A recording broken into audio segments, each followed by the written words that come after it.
মা, গিয়ে দেখি কি হলো। আরে আরে দাদু ভাই, তোমার এ কি অবস্থা? তোমার কি হয়েছে দাদু ভাই? তোমার জামা কাপড় ভেজা কেন? আরে দিদি ভাই, রকি দাদু ভাই, টুবলুর কি হয়েছে বল না আমাকে। আরে তোরা সবাই চুপ করে আছিস কেন? কি হয়েছে আমাদের বলবি তো? আরে তোতা, বল না কিছু। রকি, বল কি হয়েছে টুবলুর।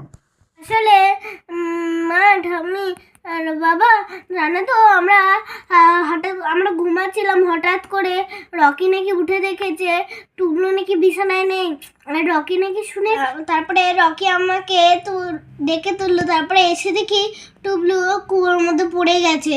দিয়ে ওকে আমরা তুললাম। ওকে জানো তো, রকি না খুব কষ্ট করে কুয়োর থেকে তুলেছে।